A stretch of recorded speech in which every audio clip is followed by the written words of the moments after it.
Make it happen Monday. Yes, indeed. Make it happen Monday. I'm not awake yet. Don't do that. Weirdo. Make it happen Monday last week. We talked about moving to Pensacola. We had either started or we had moved to Pensacola. So 2 years ago. how we did that is we sold everything or gave it away and we got out of debt. And that was key to making the move. Ty found the property over here. Yes. We moved. Packed up. We were 1 yard sale away from moving out of Texas. That's what we kept telling everybody. So we're here. We're here, and we'll get into more about that in another video. This video, we wanted to hit the TNT life hacks. A lot of people were asking about how we made things work with the show in the very beginning. So we could step back. How we didn't pay for like Wi-Fi because, back then it was probably $129 to maybe $99 a month for Wi-Fi. Yeah. It was expensive. So in order to save that cost, we would, Ty would edit at home, and then we would put it on an SD card, and we would take the laptop to McDonald's, and McDonald's was 30 miles out, satellite office. Claiborne 1604. And we would go there to upload, and it would take hours. And then when we moved to Rockport, we would use their library. So that is a great resource. They have computers. They have internet access. So libraries. Any library in any town. If you're traveling, we would use them, You go in, you get the computer for a little while. Well, what are we really talking about here? Our resourcefulness. We're talking about resourcefulness and drive and not letting anything stop the vision that you have. And that's really what I see. When I see people that are really going somewhere, whether they're there or not yet. Nothing stops them. I see drive. I see resourcefulness. Nothing stops them, and nothing stopped us. We would use Best Buy as our 30 miles out satellite office. They have Max. So iMovie's sweet setup. iMovie's on there already. And if we needed to check email or upload or anything we needed to do on the computers, they had internet and they had Max. Sure did. So we would go into Best Buy and chill there for an hour or so and get all our work done and then hit the road again. Being driven and focused is key to accomplishing anything, really. Y'all know that. Y'all do stuff, man. Yeah. Y'all know. Mm-hmm. All right, what else? Things we did on the road to save money. We didn't pay for hotels. We slept in the car. We still do that kind of stuff. Yeah. Of course, we're very grateful when people put us up now and stuff. When somebody puts us up now, and it happens a lot more now. The show's gotten bigger. We get put up in hotels, and sometimes we get to stay in nice condos and stuff. And we're like, this is so beautiful.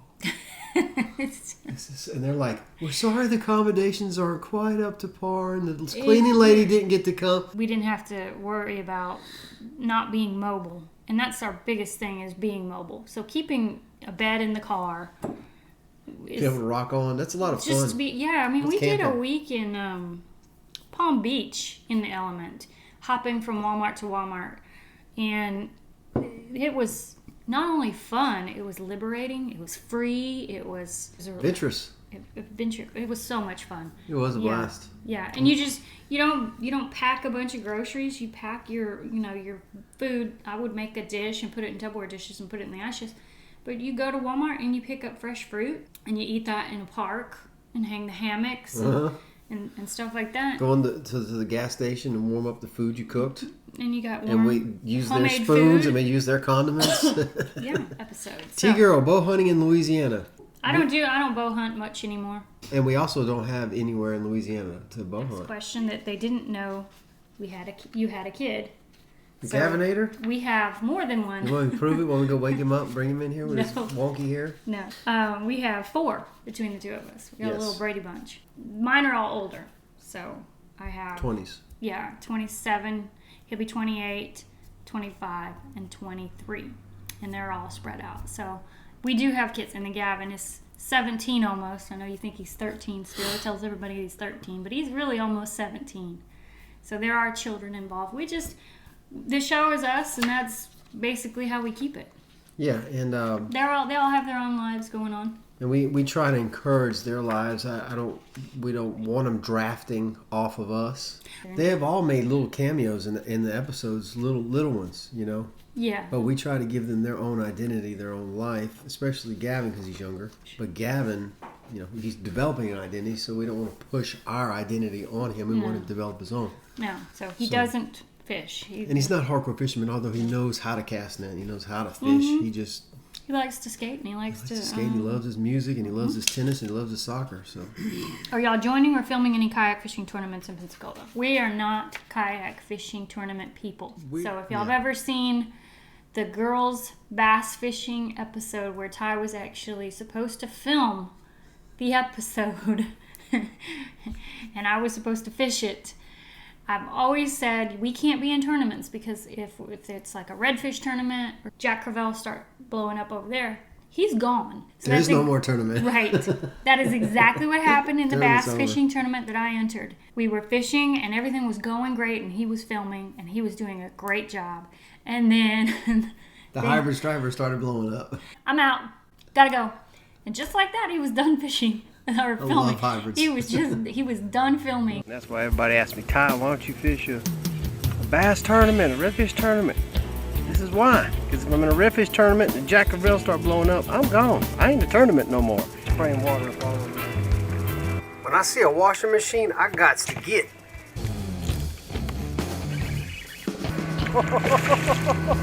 Large belt! Large belt! I'm really trying hard to film Teresa in this tournament and all these other people, but I cannot resist throwing when I see this kind of stuff happening. We don't get into tournaments. We really like to relax on the water, take our time, and if something different is blowing up, we want to chase that. It's about being free and absorbing into nature and just kind of keying into what's going on and just like being a little Indian in the woods, A lot of people have a competitive edge and love to do it, and I commend them. And I do love the camaraderie aspects of it, when it's over. Base camp. I like to be the guy at base camp talking and the high five. What did you find and stuff like that. But we love get-togethers, and we have done fun stuff. Campouts. Little micro tournaments at a camp out, Ty, do you sell real estate? This one keeps popping up. Oh, I think there's some confusion here. This keeps popping up. Do I sell real estate? No. 10, 15 years ago, I had some rent houses that I rented out, and I got out of it. And for the last 10 years, it's been mostly 30 miles out. For the last 6 years, it's been full-time 30 miles out. What's your favorite flies for saltwater? We love topwater in general, so I usually start off with topwater. I love topwater poppers. And then if I have to go down, deceivers, clousers, all the standards. My absolute favorite suspension fly for just about my default meat potatoes is the Seducer. Seducer, get off of me. Seducer. Stop it. Keep it straight today, man. We're trying to hurry up here. Go. All right. What are your favorite fishing channels to watch on YouTube? Number one is Marty. Marty's Offinger always pops up first for me. He's a good friend of mine. I'm inspired by him, and we have some kind of a weird little creative connection. His brother from another mother. Yeah, we're like two peas in a pod. So when really we get together, we just laugh nonstop. It's hilarious. It really is hilarious. Yeah, we just make each other laugh nonstop. Yes. So I love watching Marty, have a connection with him. And then, of course, we love Blair. We always got to watch Blair. I watch Addictive Fishing like mad. Yes. Yeah. I watch it if I have a Sunday and nobody's bothering me. I put Addictive Fishing on in the living room and sit down and watch it. And then we watch Key West Kayak Fishing a little bit. And we watch right over here Bama Beach Bum. Bama Beach right Bum. down the road. Matthew. Yeah, I really like him. Bama Beach Bum. And I also watch Thresher Fishing back in Corpus, see what's going on. Mm-hmm. Any channels we want to collab with? Marty's like our number one collab. Yeah, I always love going back and hanging out with Marty. So, and we have such a cool chemistry with Marty. All three of us really get a kick out of each other. We do. We have fun. But we collab with anybody. If we got an email tomorrow that said, hey, you want to collab? We try. You want to fish with us? Let us know. Definitely do want to do a collab with Addictive Fishing. As far as other YouTube channels, Ty loves Bigfoot. So if you have any channels that you watch that could help him dive a little deeper into that I don't need no help in hole. the Bigfoot arena. He loves Bigfoot. I have need no help. I go in there, he's watching anything on Bigfoot. I'm this deep in Sasquatch, y'all. Oh man, it's wild. All the Sasquatch stories and stuff like that. So we do watch some non-fishing stuff a lot. We watch Ross Kitchen. Kitchen in which is, Jamaica. Mako, Rastafarian guy that cooks over old steel drum with rocks. And that guy Matthew films it, and we love that. We watch it all the time. My Self-Reliance, Sean James. Sean James in Canada. Awesome. We watch a lot of the woodsmen in Canada. It's really peaceful because he built a log cabin by hand by himself in Canada. Joe Robinet, which is another friend of Sean's. Robinet, he's something bushcraft, isn't he? Something bushcraft. But we watch him. We do spend a lot of time on YouTube watching non-fishing stuff. We don't have cable. Disconnect. What do you mean avoid drama? What kind of drama is there on a kayak in the ocean?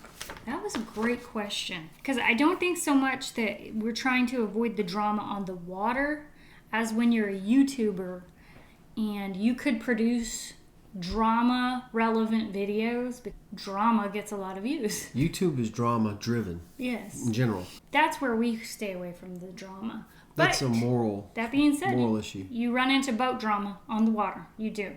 Yeah, there's always drama there, and we tend to not film it and edit and focus on it just for the sake of views. I really try to steer in life away from dramatic situations. Like if somebody's cussing me out at a boat ramp or something. You've done one video. Yeah, I did one video on that, and I actually turned the comments off because I didn't like the response. So here's the transition of how that works. So he does a video, boat ramp bully, talking about, and he edits it so that you don't get to see all of it, but you get the dramatic piece, which is he won't move out of the guy's way, and people can't see that there's 3 boat ramps. So all the boat guys are like, you're an a-hole, you should have moved, blah, blah, blah, this, that, and the other. So you wake up every morning when something like that goes kind of up in views. You wake up every morning, you check your comments, and you're bombarded with 20 or 30 comments calling you an a-hole. You're drug into this negative kind of down. But that gets a lot of hits. So what a lot of people do is they push that idea more. So they look for more drama. Yeah. So we turn off the comments. We go the other way.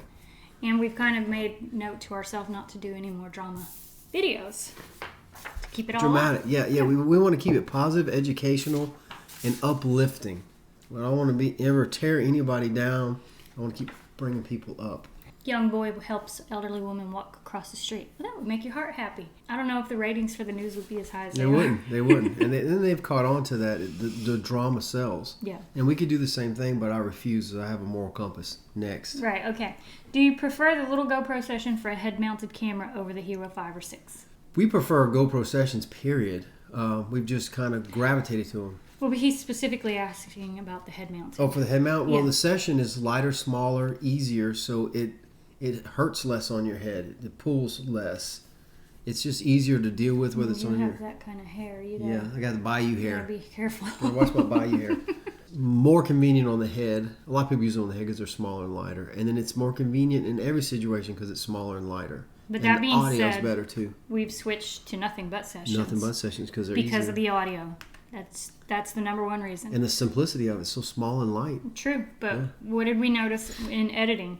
I had to tweak the volumes a lot on the Hero 5 or 6.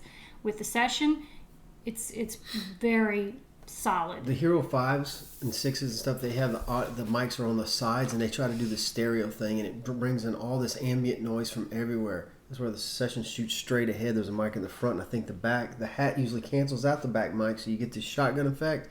Audio is way better on the sessions. Love them. Yes. And they're smaller and lighter and meaner and faster. Do you ever fish Johnson Beach? Yes. We live just north of Johnson Beach. It's our closest beach, so we fish the Big Lagoon Johnson Beach area a lot. Perdido Key. Does travel conflict with the guide business? You and Me and Perdido Key. I'm writing a song right now called You and Me and Perdido Key. That's Johnson Beach. That's cute.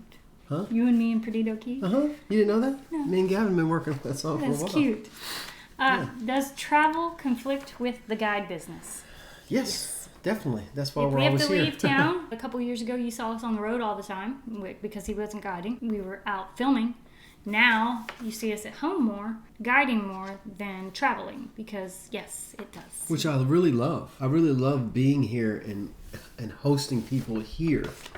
And then being more in tune with what's going on here. When we travel, it's in tune with what's going on other places, and it takes the focus away from what's going on here. And I can't help people as much as I can as if we're here all the time. I love it. I love guiding. That you just turned 50. It's really hard to get away from home when he's 50. You need to edit that out. I get a lot of senior discounts. Could you branch out on YouTube to add hunting during hunting season, being that kayak fishing is a pretty narrow category?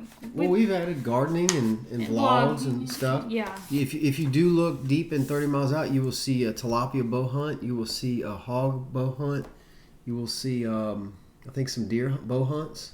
Yeah, I think we moved some over because TV. he had the 3 channels. I think we moved some of the good ones over to 30 miles out. I'll film some of the hunting. A little bit of it, maybe, Yeah, but it's his way of disconnecting. Escaping. Yeah. That's how I get away from all the filming and having to be.